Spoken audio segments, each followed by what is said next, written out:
Munnange nno ebikonge byenjawulo nga tukyagenda maaso n'okukungubagira abantu ab'enjawulo amawulire ga nnaku nnyo waliwo ate omuntu ate okuva mu nsika eby'okuyimba ayatuvuddeko ku maaso olunaku olukezesa olunaku olwaliro ng'ono yafunye kabenje era ng'ono amanyikiddwa mubadde one of the best kadonkamu singers be tulina wano mu ggwanga lya Uganda nja kuba mubaleetera mu maaso awo ate nga n'omulala yatuvudde ku maaso ye taata wa Mariaki era ng'ono naye yafa yafudde ku lunaku lwa Easter Sunday era nga naye munnange abadde abatulinga n'obulwadde obw'enjawulo era ng'agenda kuba aziikibwa saidi za Road yao wetugenda kubanga tuganzika omubiri gwe olunaku olwaliro. Lawrence agenda kubeerayo nnyo field reporter field marshal Sir Lawrence agenda kubayo nga akutuusako update yatujja kuba tujjano tuzikuwe naye ng'etuvuddeyo ebikonge ebyenjawulo okuva mu gavumenti ya wakati nabo abakalondebwa bavudde ne baba nga bayogera ku nsonga ne kwa reporter eyafulumizibwa omusawo amanyiddwa nga Dr. Sekitoleko Lawrence bamwita Dr. Sekitoleko erinnya elinva mu mmotoka malodifuna wano omukulu amanyiddwa nga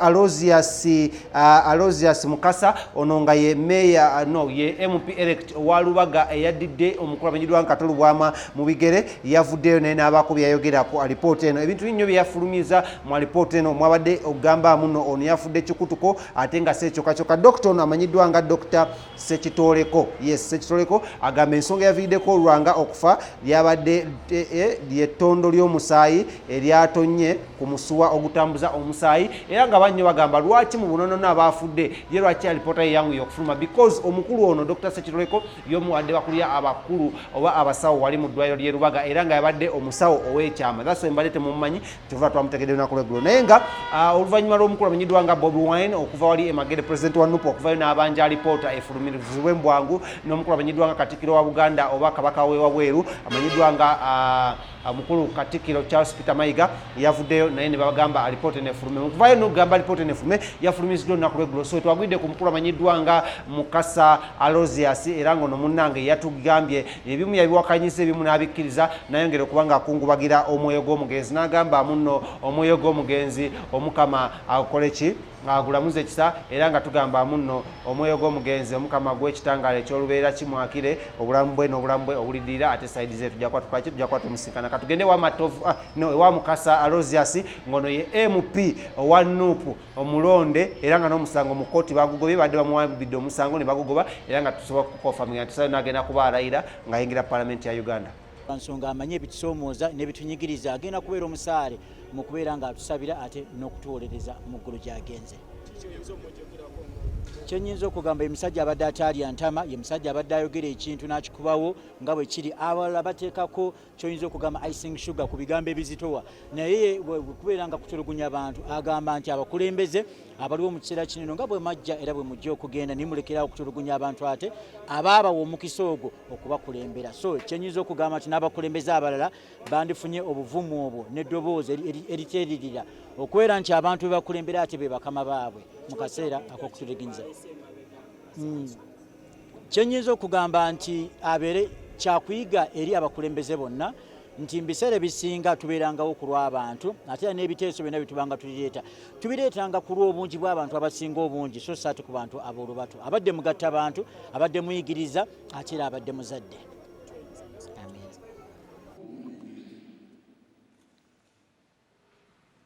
Kino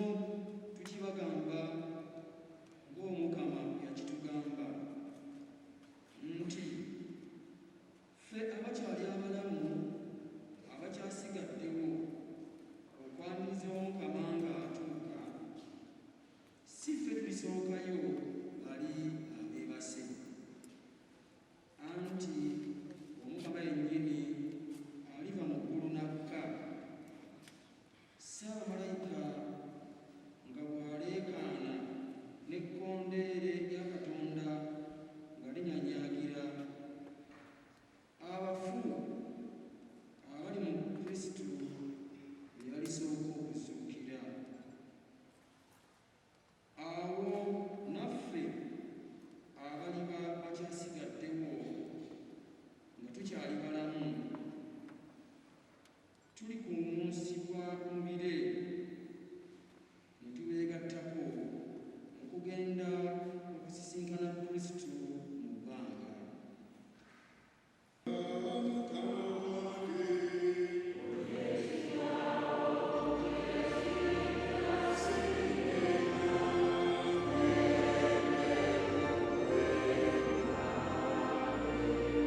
5 Septemba 2008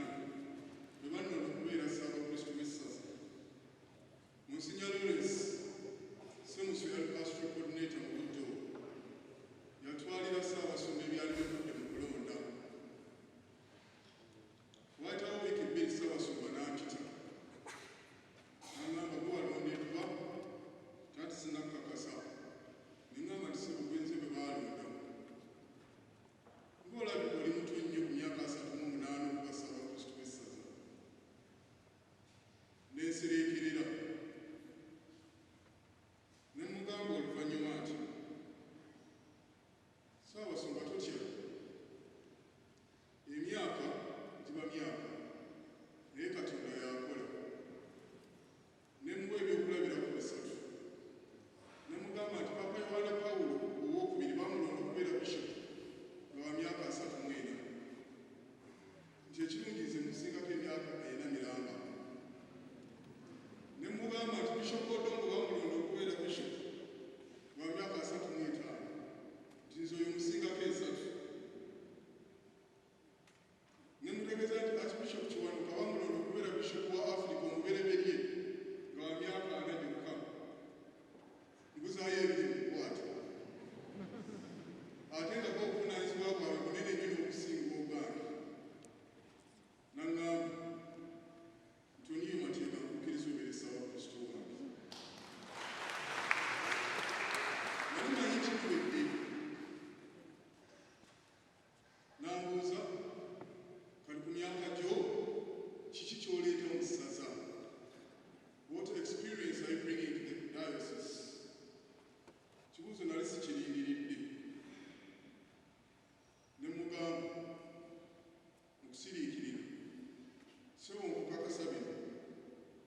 I'm bringing all my fidelity to the diocese and to you ngenda kuleeta obwesige bwe nnina eri essaza n'eri ggwe Ssaabasumba wange nkukakasa nti nja kuyimirirawo naawe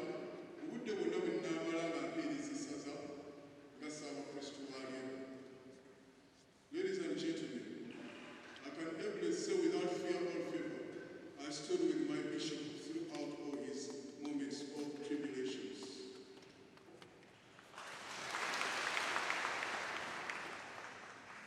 Omukulembeze yenna wabaawo obudde obuzitoowa buli kaseera tebiba birungi n'ekimu ku bintu by'abasinga okwetaaga be bantu bamuli okumpi okulaga nti mutambuza eryato muligguse ebiziba. Katonda wange mwebaza kubanga twatambula ne Ssaabasumba mu myaka gino 10 ddala ng'eryato lya Peetero eriri mu ssaza ekkulu ery'e Kampala obudde bwonna tulina okukakasa nti lituuka ebuziba. Nkyebaza Katonda kubanga yakuyitanga n'oyogera n'akuwuliriza ate ogenda okulanga ebintu biteekeddwa mu nkola wano ne wali so nga ate era obuyinza busigaza nga omusumba w'essaza. Njagala okumwebaza okuba nti